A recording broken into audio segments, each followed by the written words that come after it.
Hello, you are listening to the Scouted Football Podcast. It is June/July 2021, amidst the European Championships.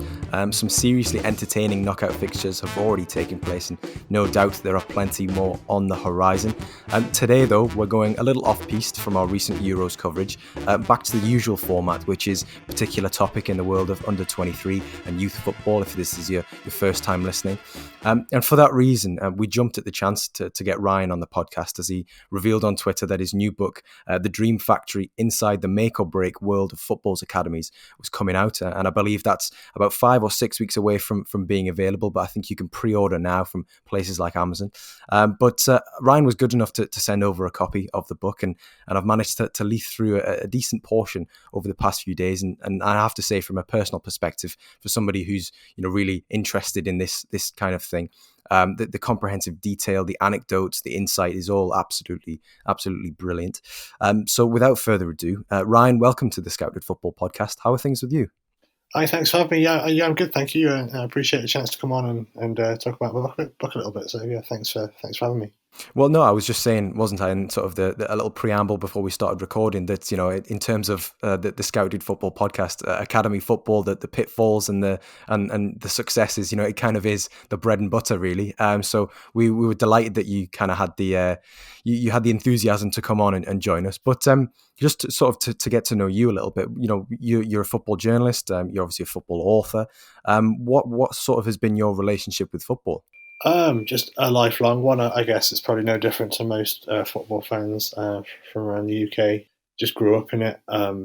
Family of football fans, playing football on the street from sort of as early as I can remember. My earliest football memories go back to the Barcelona team, Johan Cruyff's dream team, were the first sort of team that really kind of sparked my interest in football beyond the borders of the Premier League.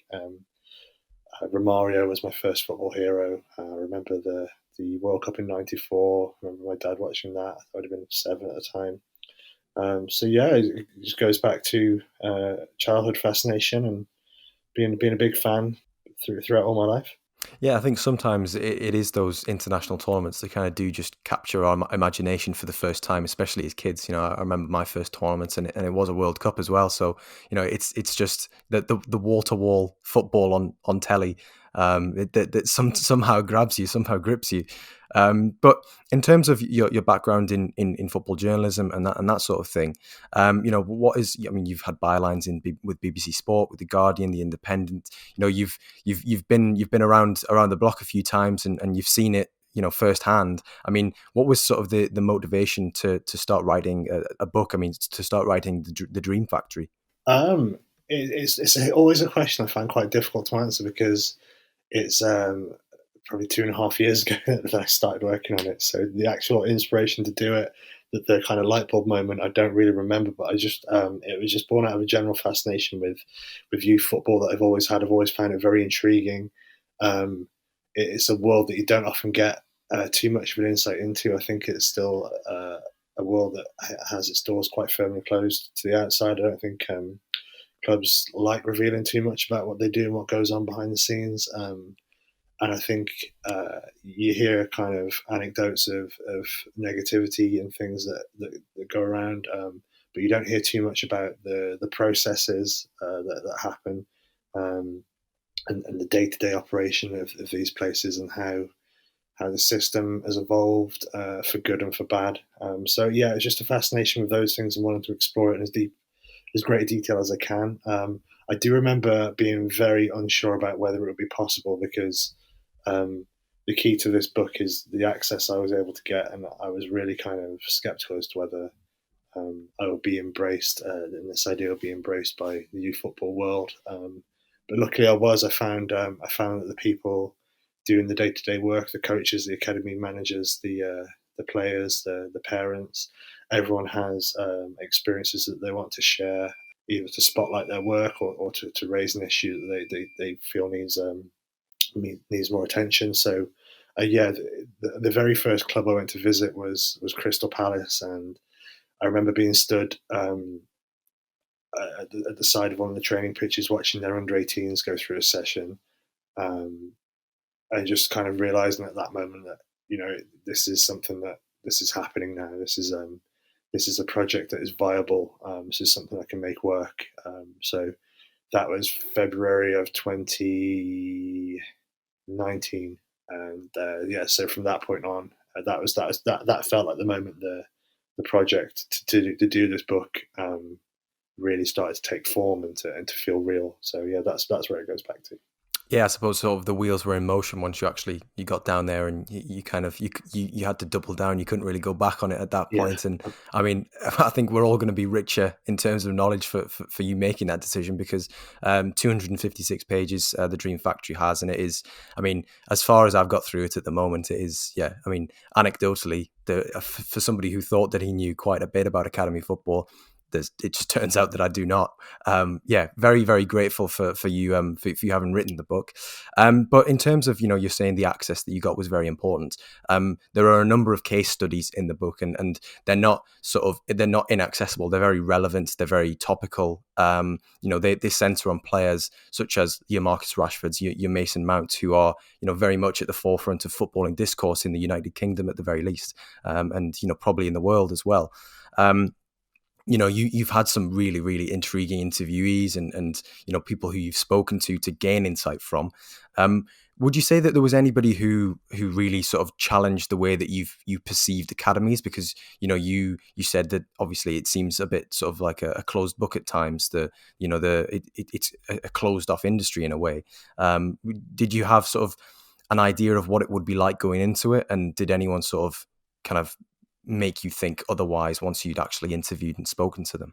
I don't think I had too many preconceptions, just based on what we discussed. That you don't really see too much from that world until something seismic happens. Until a superstar breaks through, or until there's a real kind of horror story. And both are very real aspects of the academy machine. But the kind of the quotidian, the day to day of it all is something that I think is still mysterious in a lot of ways. So it was just fascinating to be able to see that up close and personal, and to get these real life stories and anecdotes from the people there. But I think what I was most, I don't know if surprised is the word, but encouraged by was a real shift towards the development of an individual, the kind of holistic development that a lot of clubs are working towards now. That a recognition that the attrition rates are so high that it can't just be about producing one footballer from every 200 in an academy. It has to be about giving these young people an experience that will be enriching, whether they, however far they make it through. Whether that is working to its fullest is something that is still up for debate. I think I definitely explored both sides of that in my book, as to whether, certainly I think the aftercare is still lacking from the game in general, but I think a lot of big clubs are doing very good work to create rounded individuals, and ensure that these children who are giving up so much of their spare time aren't losing too much of the childhood experience as well. That was something I certainly found at Man United, who are one of the clubs I spent a lot of time working on, and spent a lot of time with some very high profile coaches at that club, learning about the developments of people like Marcus Rashford, and how everything that we see him doing now off the pitch, although they don't wish to take credit for it in any way, they certainly provide a platform and a basis for those elements of a young person's personality to thrive. They have a philosophy they call right is might, and it's just about essentially doing the right thing in the right moment. So they'll make sure that when they take a youth team abroad, they will get the young players to take turns doing a speech, and to thank the staff at the hotel they stay at. They'll present pennants and signed shirts to people working in the canteens and things like that. They'll make sure they go and find the cultural hub of whatever city they're going to, and learn something, so that the players come away with more than just a footballing experience, without the football blinkers on, to really kind of broaden their horizons. And because in these top academies, players are traveling internationally from sort of 9, 10 years old, and I think if they were to go away not feeling like they've visited somewhere, and feeling like they've just gone there to see another set of football pitches, then I think that's a real wasted opportunity. And I think there is definitely a recognition within the game, especially at some of the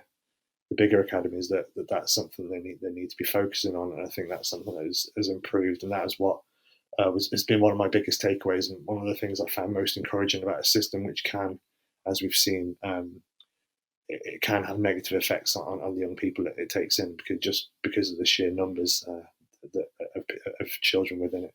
Yeah, I think the point about enrichment and the holistic approach. I think that that yes, you are trying to produce the next Phil Foden or the next Mason Mount or the next Marcus Rashford, but at the same time, you can't be doing that, at least not ethically, by sort of casting aside 199 others to the wayside, because essentially, that it's such a waste of potential. It's such a waste of time, people's hard-earned time, hard-earned cash, transporting. They are essentially kids, aren't they? Up the various motorways in the UK, and I'm sure that it's the same in other countries as well. And you can't. I think, yeah, to give them something out of that experience, even if it's not the ultimate end goal that they set out to achieve when they first signed, is something which I think is quite important. And the aftercare debate certainly is an important one, at the very least. You mentioned Manchester United there, and the first chapter in the book is the Greater Manchester Divide. And I think you're talking about takeaways just before then, and I think the biggest one for me from that chapter was finances. They are, especially at the bottom end, as in the the lower leagues. How important are finances in terms of producing players like the trio that we just mentioned, the Mounts, Fodens, and Rashfords, because those three have obviously come through some elite academies, whereas you look at others who perhaps have been, it's maybe not.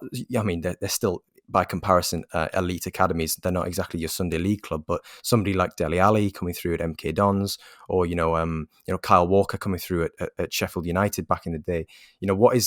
How important are the finances to producing elite players? Yeah, it's huge. It's as much the ability to attract the best young prospects as well. So getting that kind of raw talent through the door and giving you the raw materials to then shape them into a superstar. So yeah, it's kind of twofold.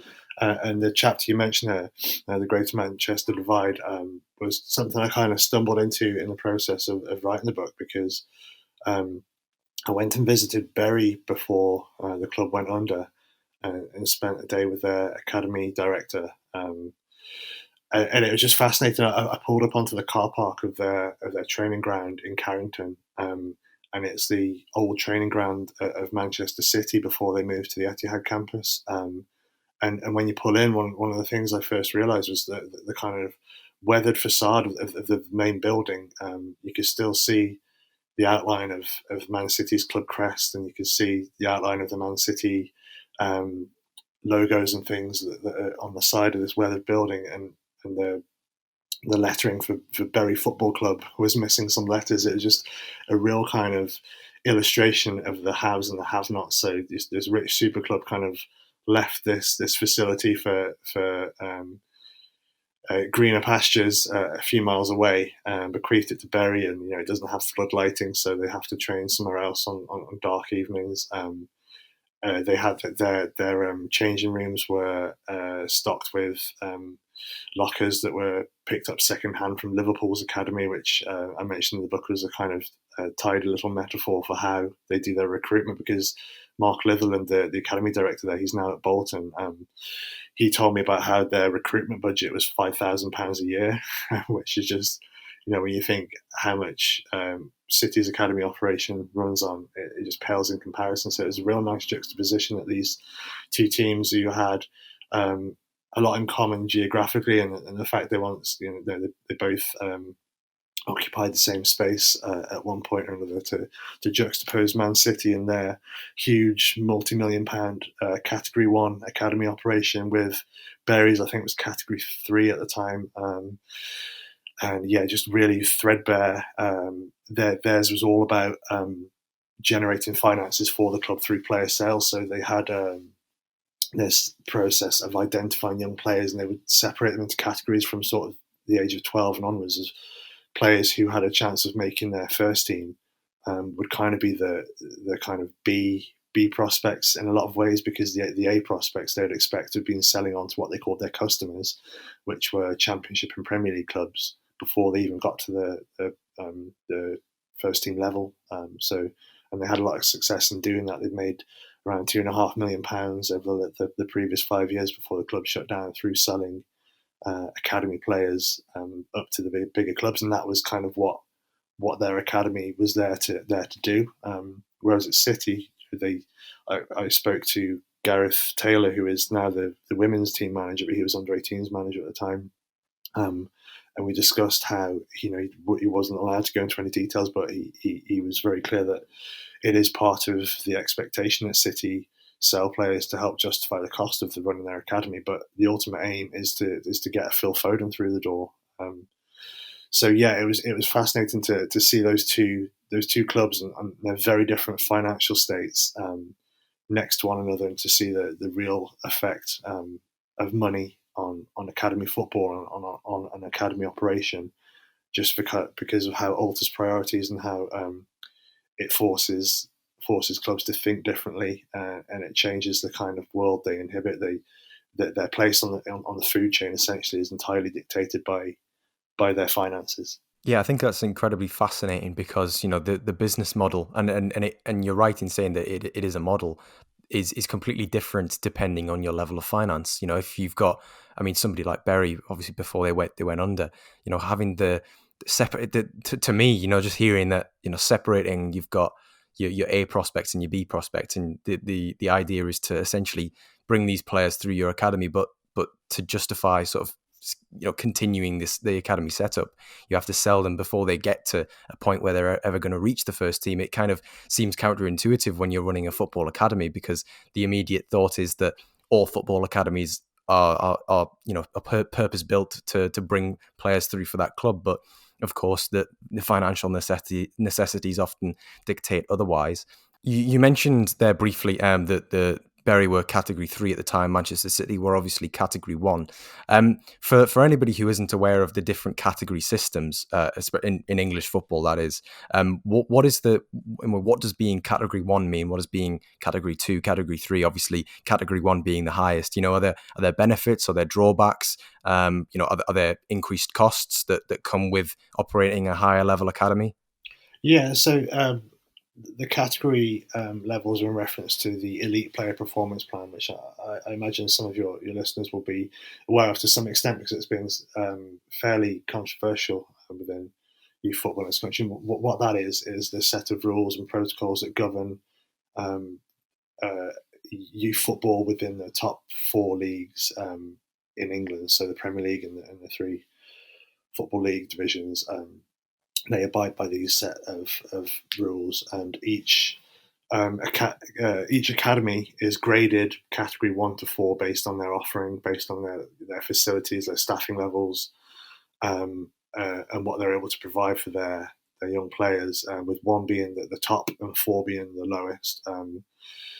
It does come with associated costs. It is more expensive to run a Category 1 academy than it is to run a Category 2, 3 or 4.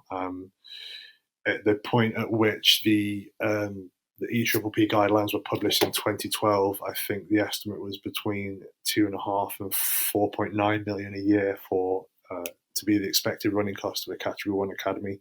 That's almost certainly risen since then, and I think some academies cost upwards of 10 and 20 million a year to run, based on how much they're pumping into their recruitment and their facilities, and how much they're paying to get the best coaches and things like that for their players. So the guys like Man City are going to be spending a lot more than even other Category 1 clubs, like say a Fulham, for example. So yeah, the benefits that come with that, with Category 1, you are not restricted to the area within which you can recruit players from the age of 14 and upwards. There is a 90-minute catchment rule, which means that a club can only recruit players who live within a 90-minute drive of their training facility up until the age of 16. If you're Category 1, that rule is stripped away. You can recruit nationally from 14. And if you're Category 2, I think you can recruit nationally a little bit sooner as well. So yeah, you have the advantage then if you're a City or a Man United or a Middlesbrough, I think, are a Category 1 as well, Newcastle. So yeah, it can be really anywhere in the country you can recruit. You can look to scout down in London if you wanted to. You can compete for the best players nationally at an earlier age. So that's one of the benefits of being able to get talent through the door. It's also it means it means inherently that your facilities are going to be better than those of a category 2 or 3 club by and large. So it means that you're able to attract players through your offering there as well. So it's all about being able to get the best talent through the door, and then it's all about what you're able to do with them based on your offering. So that's the advantage to it. But a lot of clubs are kind of starting to see or starting to believe that the cost of operating a top category 1 academy is not necessarily worth it, especially if you're still going to end up with players being poached before they get to the first team level, before they reach their maximum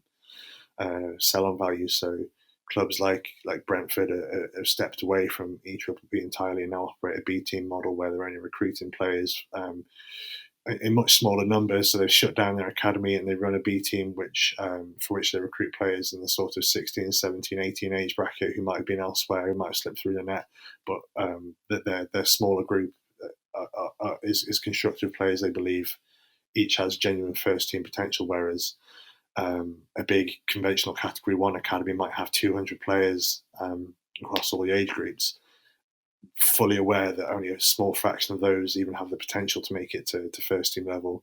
A lot are what might kind of rather distastefully be referred to as bodies, who are just kind of there to help the better prospects have training partners essentially, and can be at a club from the age of 6 right up until 18 without ever really having had a realistic shot of making it in the first team, and they'll just kind of fall away.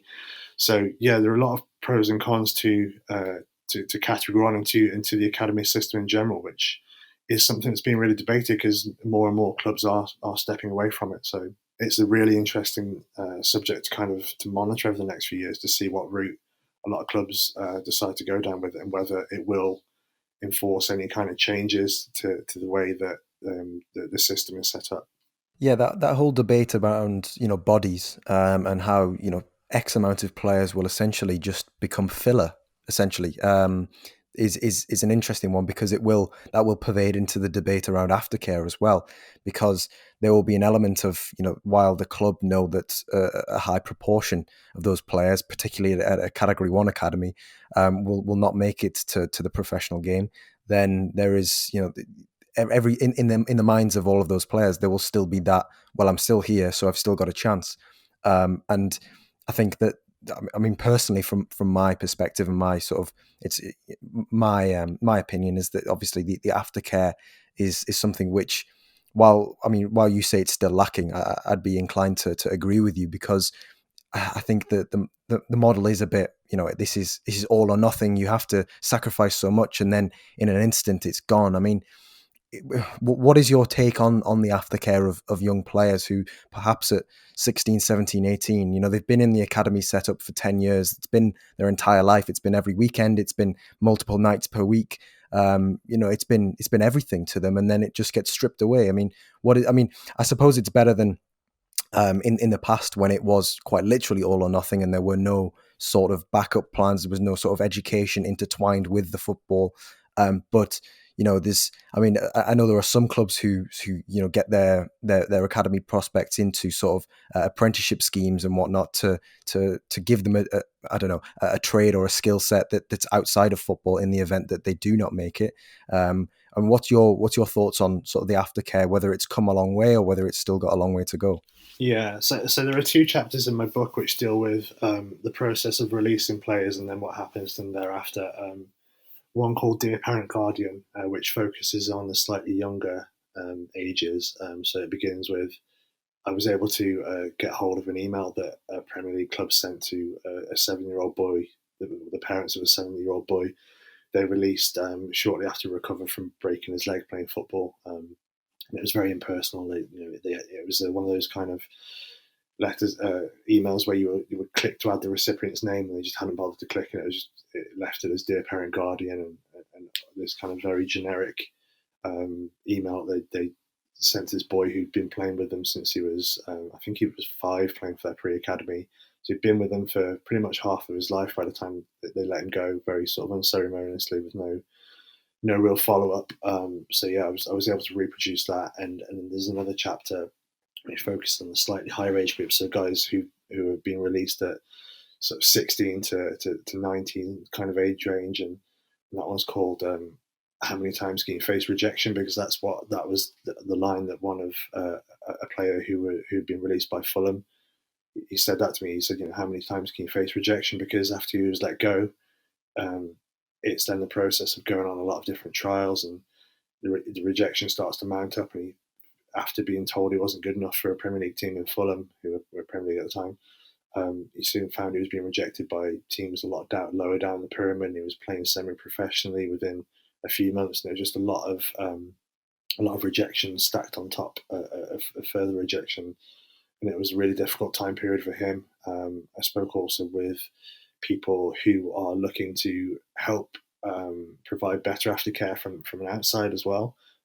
There's a guy named Paul Mitten who was a youth player at Man United in the 90s.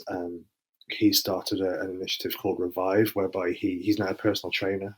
So he provides personal training and some coaching and counselling to young players who have been released by clubs in the north west. So the likes of United and City and Liverpool, they come to him and he offers a bespoke package where it'll help get them back in shape for the trial process they're about to go on. He'll help, you know, he has connections within the game to help set them up.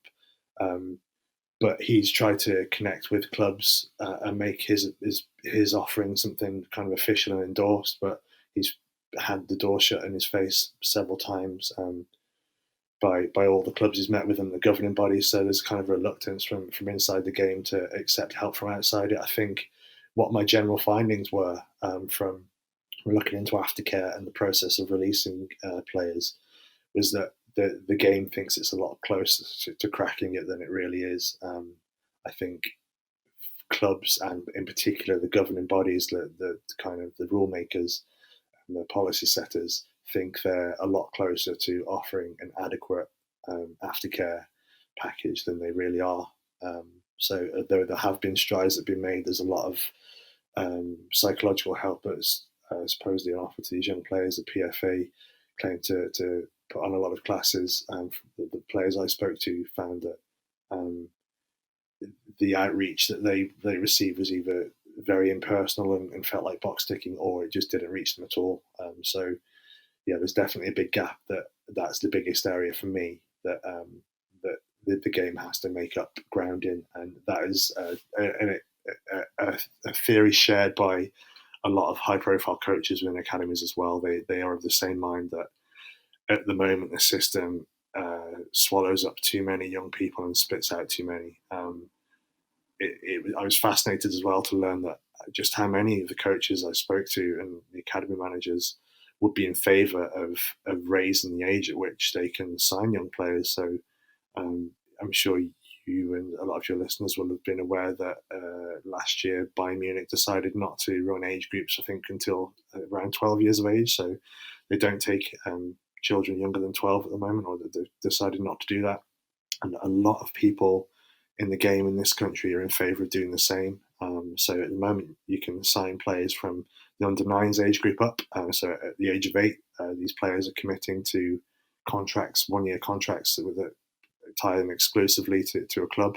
And like I said, a lot of people in the game are in favour of not taking players that early, letting them just be kids and letting them play with their friends and with their school, and then coming back and having a look at them at 12 or 10 or whatever it might be. So the whole machine is at the moment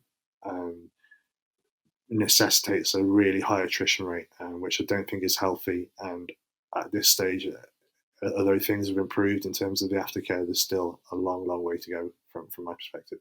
Yeah, absolutely. I echo your points there, and I think we're merely scratching the surface, really, aren't we? Because it's such a complex situation for so many people, so many families. On that Bayern Munich point, though, we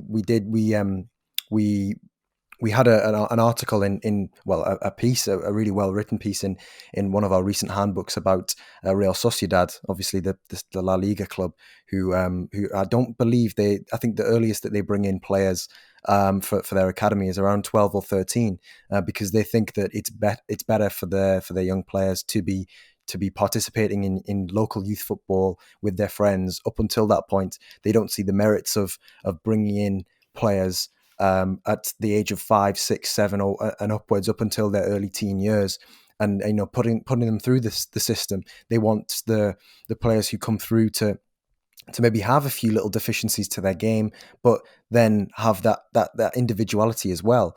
And while it's, you look at the Real Sociedad and Athletic Bilbao, Athletic Club, and they're two teams from the Basque region of Spain.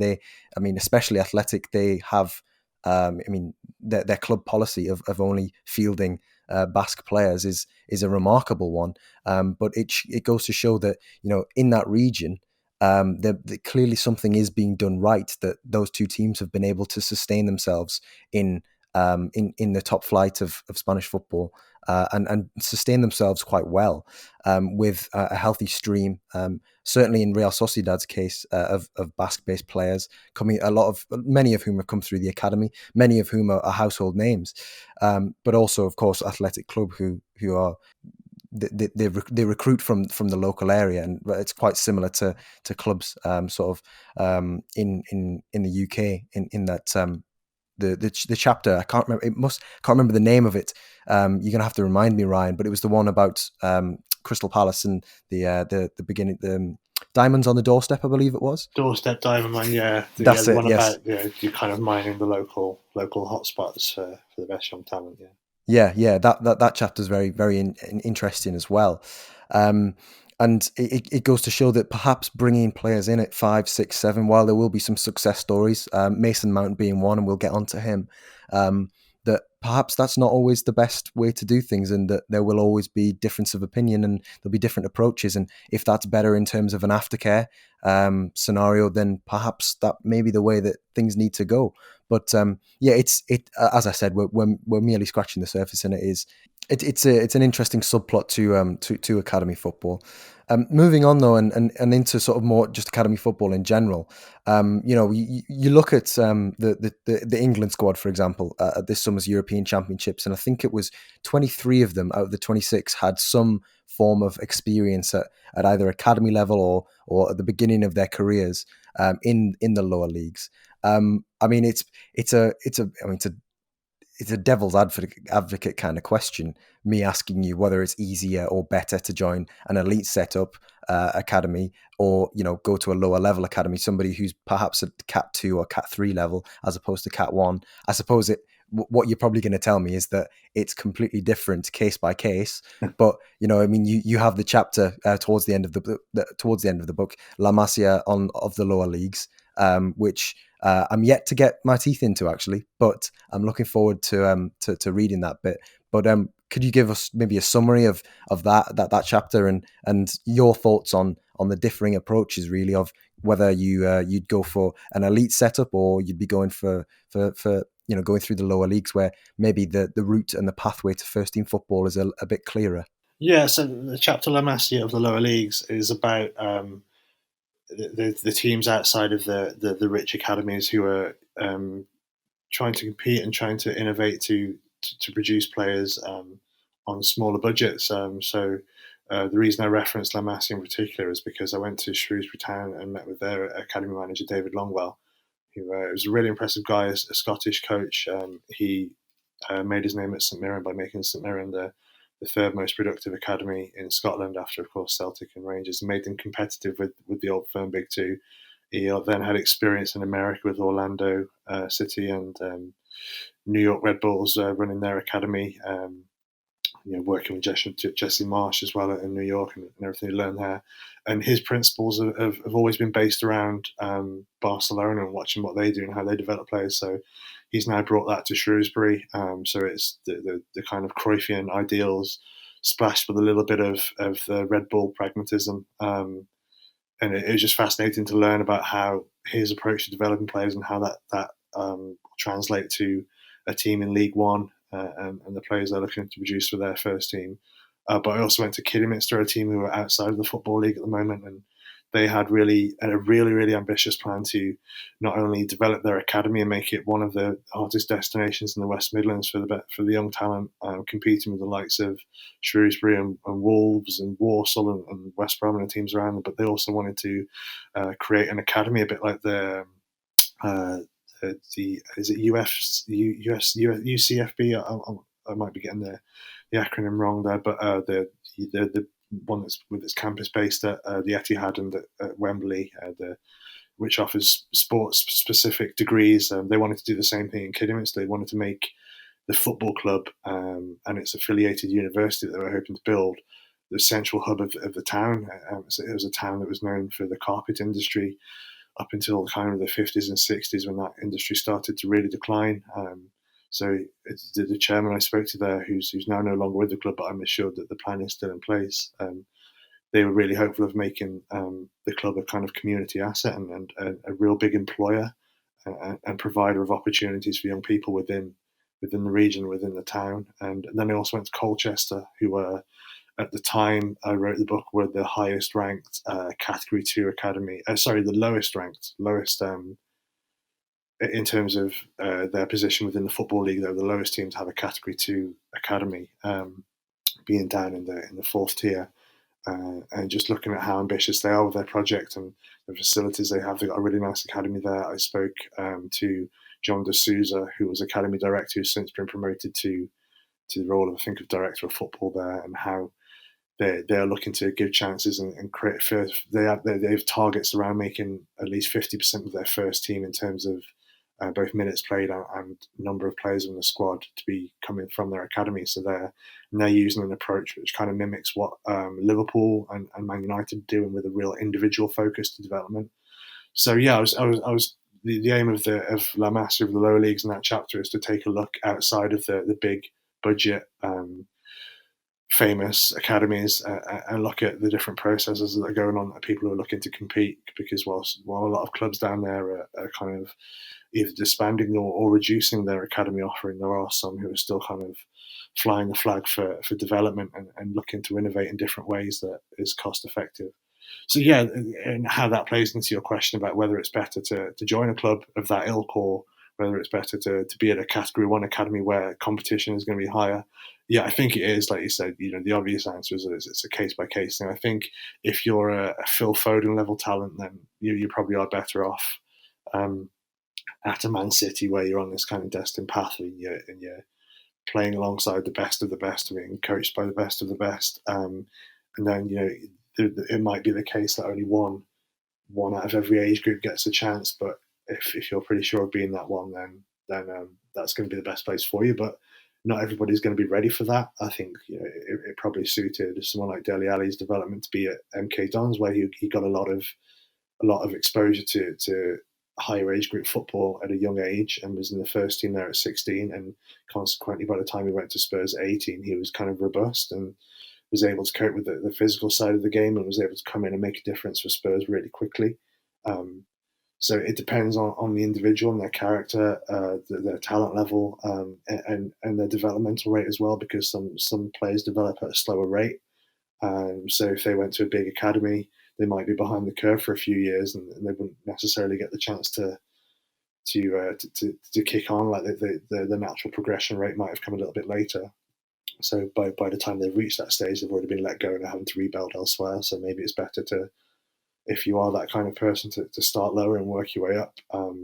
But I guess it's encouraging that there are still a lot of clubs who view youth development as something worth putting a lot of focus into, and that there are opportunities there at clubs like Colchester where they're looking actively to get as many of their young players into their first team as they can, because there's a real pathway there that certainly isn't as free flowing at the Premier League level.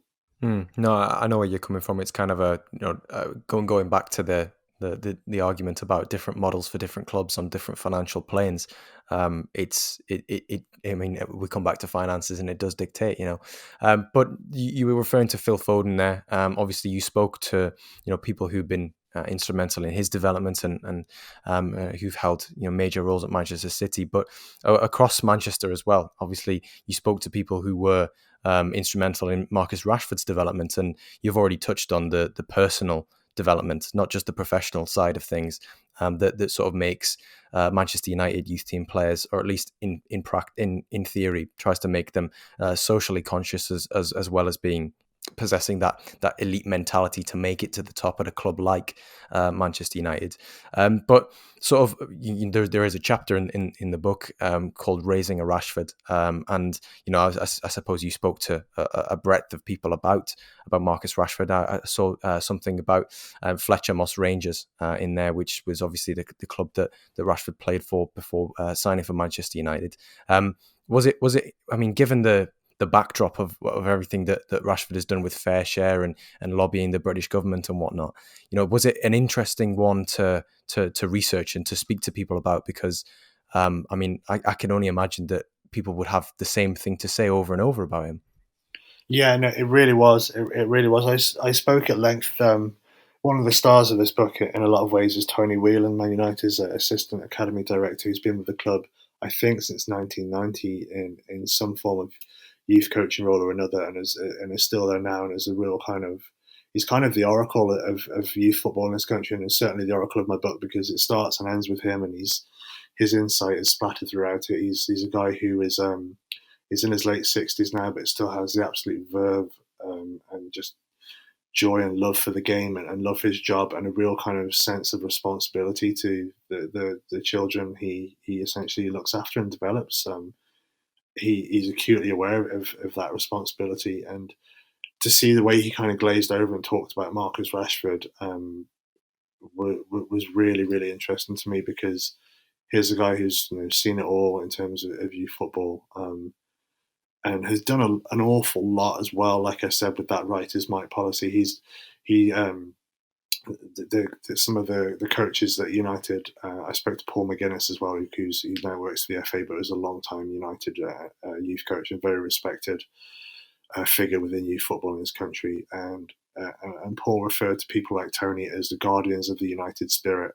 So the ones who are kind of keeping hold of the golden thread that runs through the club from the Busby Babes, and from even before that, United, if not the first, certainly one of the first to have an affiliated youth team back in the 1930s, and have always prized the development of young players. So people like Tony Whelan are those who are carrying that tradition, and also, like I said, really focusing on developing young people, and giving them opportunities to explore their altruistic sides, like with Marcus Rashford, or their ability to help others, and their ability to realise the privilege of their position. But when he speaks about Marcus Rashford, he talks about what an honour it is for him to have worked with somebody like that, to have gone on and do what he's done. And he spoke about how it's just a real honour and a privilege for everyone at the club to have kind of worked with him along his journey and been a part of that. So while they certainly sort of provided a platform, like I said, for him to explore that side of his personality, and that willingness and desire to help other people, and help people less fortunate, or help people who have come from a similar background to him, but who haven't had the ability to raise themselves out of it through a natural football talent. He's taken that upon himself, and it's not only kind of inspired the people who he's helping, it's inspired people who he's working with, and help them kind of become better at what they're doing, become better coaches, become better developers of people, by seeing the fruits of Rashford's labour. So yeah, he's someone who has had, I think we all know about his impact on a national scale, but his impact within youth football as well is something that I think is going to be felt for generations. Yeah, he's kind of a benchmark, isn't he? For somebody who is just, like so many of us, who's made it good, and recognises that on a professional and a social platform. And yeah, I think we'll not stop I mean, Marcus Rashford turns 24, I think later this year, and that kind of is when he passes the scouted football threshold. But I don't think we're ever going to stop championing him on this podcast or at Scouted in general. And I don't think anybody else who's sort of been affected or even just been inspired by his work will either, because it is just I think we're very fortunate that somebody with such a platform, such a standing within the game has taken it upon themselves. And I think the credit must go to Manchester United as well, in part, because they've clearly, their processes in producing a person, not just a player, certainly is paid dividends there for so many people who it may not have even realised it would have helped when they set out that as their sort of plan to produce young players. Moving on to sort of a little bit further south, and I mean, we did an episode on the Scouted Football podcast a while ago on South London, and it's an area that you'll have obviously researched extensively, Ryan, because South London. I think there's a section in the book where you say that, I think it was at the last World Cup. I think it was it's the 2018 in the Premier League, I believe it was. The 14% of the players were, they hailed from South London in some way, shape or form, which again is a remarkable statistic. And it's one that I don't think I'll ever get over, because, the Premier League is the self-purported best league in the world. And yet there is such a spread of talent from everywhere, from all corners of the world. And yet, almost a fifth of it is coming from one very, very particular area of London. And it made me think, when I was sort of leafing through it, that you've got academies in one club cities, like Norwich, for example, who do good things with their academy. They've produced a fair few players, and they continue to do well out of their academy in terms of players coming through the first team. Todd Cantwell being one, of course. Angus Gunn has secured a move back there from Southampton. But you've also got the academies in London, like your Crystal Palaces, obviously the big one in South London, but also Chelsea, who are arguably the biggest academy in the UK, and one of, if not the most successful, based on silverware and the amount of players they've produced.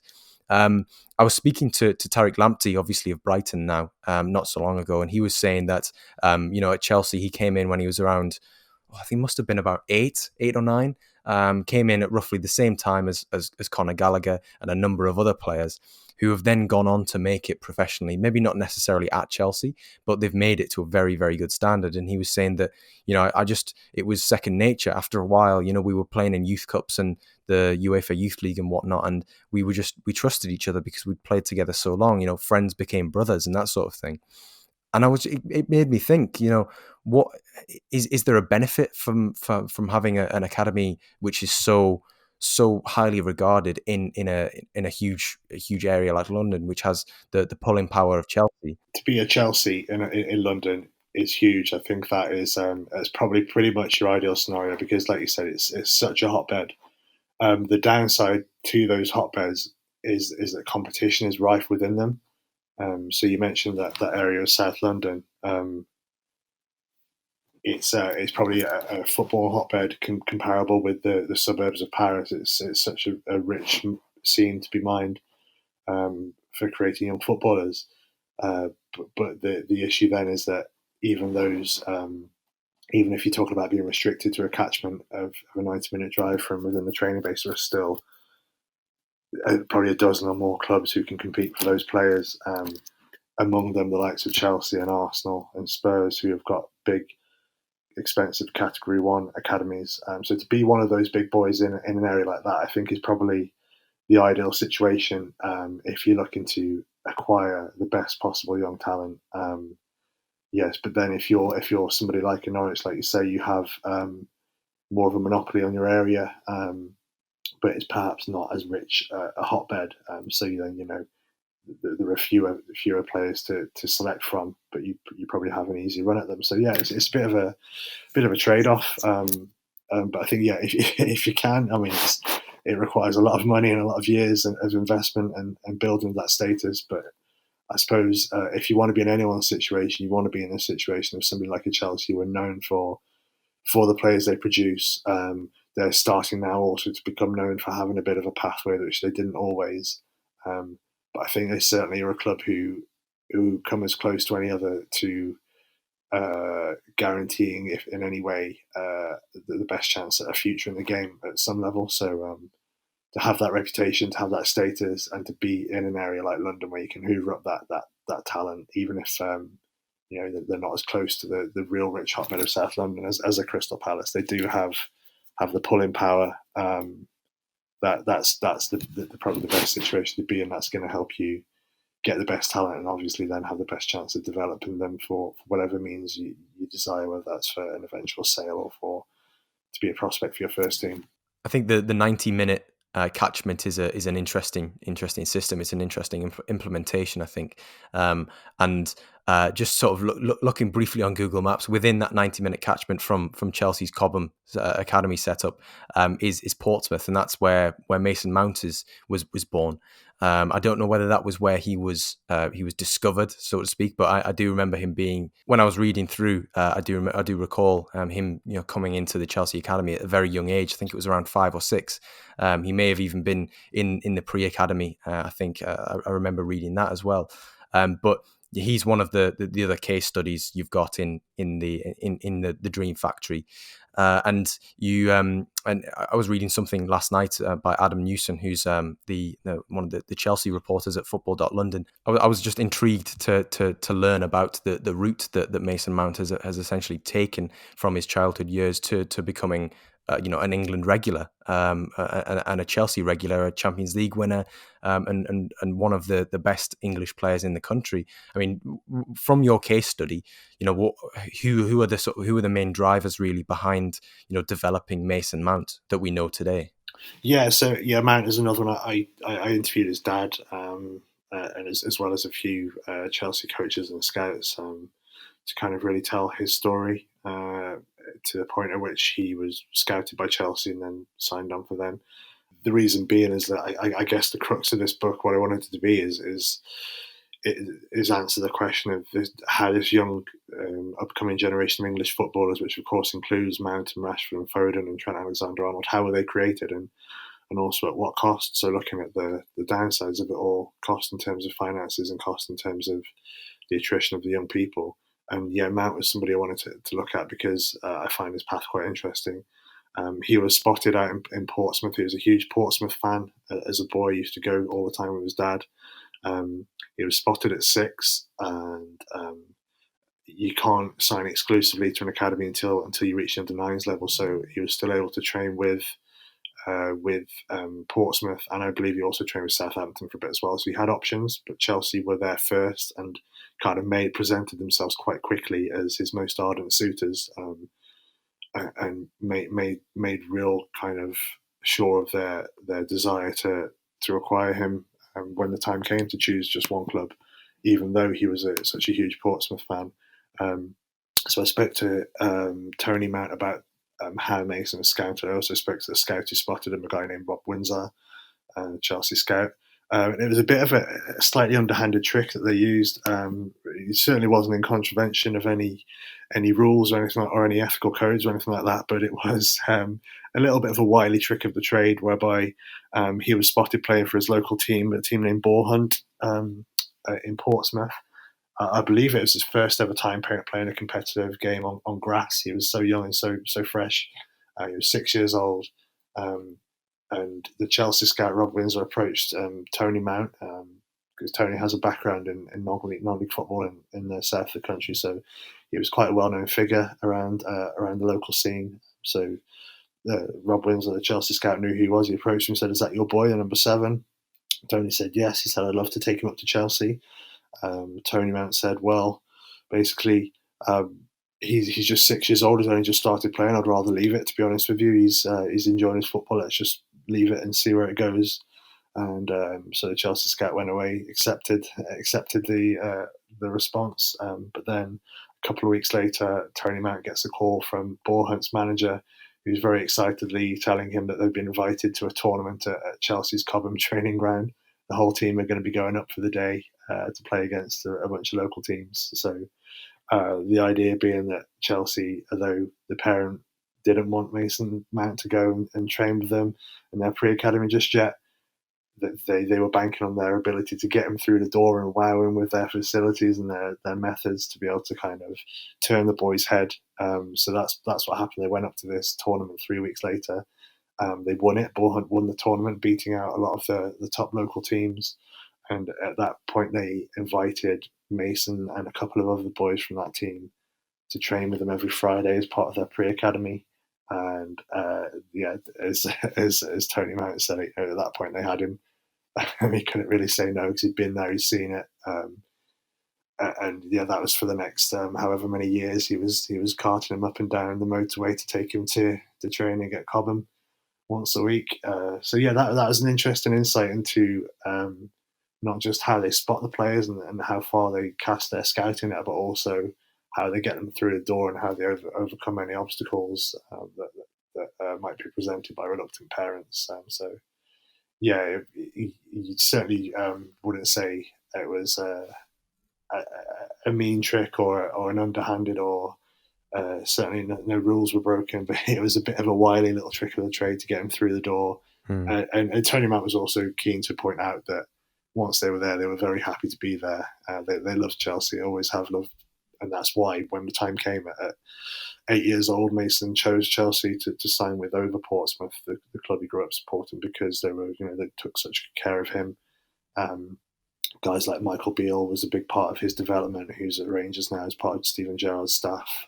He also worked with Trent Alexander-Arnold and others at Liverpool. He would be, in terms of the key coaches in his development, he's certainly one of them. And they felt they did such a good job with him that the little trick they used to get him through the door was pretty quickly forgiven. Yeah, I know what you mean, and sort of reading through that, it was one which kind of, it draws a little bit of a smile, because it's like, okay, yeah, little trick of the trade. Yeah, I've seen you've rejected us, but we'll see, we'll have the last laugh. And obviously, it wasn't, as you say, it wasn't an underhand tactic. It wasn't anything untoward. And ultimately, the final decision will have rested with the Mount family. And it was, Chelsea just simply put the opportunity in front of them, and obviously, the rest is history. But I think with Chelsea and sort of my experience of speaking to people who've either been involved with the setup there or they know people who have, it's always been that Chelsea's, they're good at that. They're good at getting down to the, they're good at knowing what will make people tick and why it's good and how they can persuade whether it's reluctant parents or reluctant players that this is the right place for them. And I think it comes back to something I was speaking to Jordan Jarrett Bryan about on that South London podcast. And it was that half the battle is understanding that these boys who are coming from who are playing in the same teams together, a lot of the time are coming from diverse backgrounds. They're coming from, different family setups and whatnot. And it's about catering to the individual, rather than a blanketed approach of, this is how we're going to do it here, and you're all going to abide by the same rules and whatnot. And it beams, I'd probably describe it as the Fabio Capello method, of maybe being a bit more, regimented, than what Chelsea do at the moment, which I think is quite good, because they do cater to having different lads from different age groups and different backgrounds and different settings in the same teams and whatnot. And I think that's one of the things that obviously becomes a lot easier when you have more coaches, when you have more player liaisons and whatnot. And obviously that's because you have a greater budget, but it's something which I think has certainly been done right in that regard. Ryan, that's pretty much all I had to cover on this episode. A nice round hour. I think it's absolutely flown by, but a complete assessment of the book would probably take a long while. But I'd implore anybody who has any interest in youth football, academy football, particularly in the UK, to get Ryan's book, to pre-order that, because it is just so in depth. The anecdotal evidence of how so many of these important and vital players in the current England team, it's not as if this is something which is no longer relevant. It is absolutely at the heart of the current discourse around the England team, then I'd implore them to check out the book. Yeah, Ryan, thank you very much for coming on. Thank you very much for your insight and for taking the time. Thank you. It's been a pleasure. I really enjoyed chatting. Thanks, Joe. No problem at all. If this is your first time listening to the Scouted Football podcast, please do check us out on YouTube as well. Leave us a like or comment. Let us know how we're doing. If you'd like to hear on specific episodes, specific teams, specific players, do give us a shout out as well. But yes, I've been Joe Donoghue. This has been the Scouted Football podcast. Thank you for your time. Stay safe. Take care. Bye for now.